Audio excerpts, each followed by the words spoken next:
Me shtim të efektiveve në terren, kontrollet të përforcuara në kufi dhe monitorim të rrep të vijes bregdetare, Policia Kufitare e Vlorës ka nisur zbatimin e planit të masave për garantimin e sigurisë gjatë sezonit veror. Fluksi lart i turistëve ka sjellë rritje të masave në pikat kufitare dhe në hapësira detare. Drejtori i Policisë Kufitare në Vlorë, Arber Zemani, tregon se është punuar për rritjen e kapaciteteve në sportele për të evituar radhët e gjata në pikat kufitare si toksore dhe ato detare.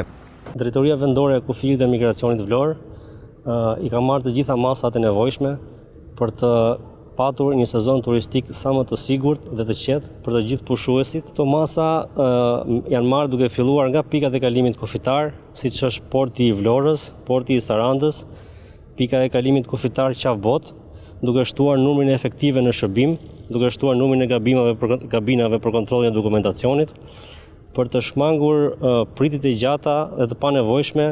Zemani paralajmëron se do të ketë tolerancë zero ndaj shkeljeve që cënojnë sigurinë e pushuesve, ku do të kryhet një monitorim nga njësia policore detare, sidomos për jet skit. Nga janari deri tani janë vendosur 50 gjoba për këto mjete, gjobat e majme deri në 5 milion lekë të vjetra.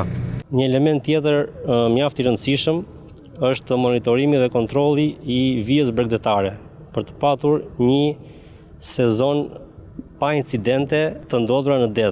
Tolerancë zero dhe një vëmendje jashtëzakonisht e shtuar do jetë për sa i përket perimetrit të sigurisë të plazhistëve. Policia Kufitare në fokus të saj, përveç vijes bregdetare, ka dhe atraksione turistike të jugut, siç është Shpella Haxhi Aliut. Këto vende për shkak të numrit të lartë të vizitorëve monitorohen gjithashtu nga Policia Kufitare.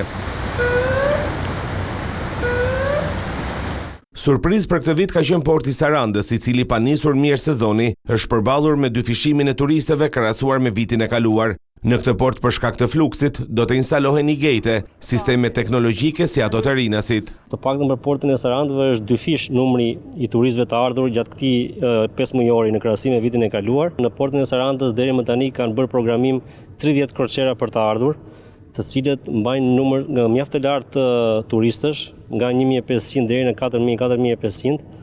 Dhe pa diskutim që edhe kjo është një shtysë akoma më e madhe për të shtuar masat. Në portin e Sarandës do të kemi dhe një risi këtë vit, ku do të shtohen kontrollet digjitale të pasaportave, gate-et, cilat do të jetë një ndihmë shtesë për sa i përket mospasjes radhëve të gjata në këtë pikë kalimi kufitar. Statistika tregojnë se Shqipëria do të ketë një sezon më të mbarë turistik sa i vitit e kaluar, kjo bazuar në rritjen e turistëve nga janari deri tani në të gjitha pikat e kalimit kufitar, si në Rinas në portet Vlorë Durrës, por dhe në pikat e tjera të kalimit kufitar toksor.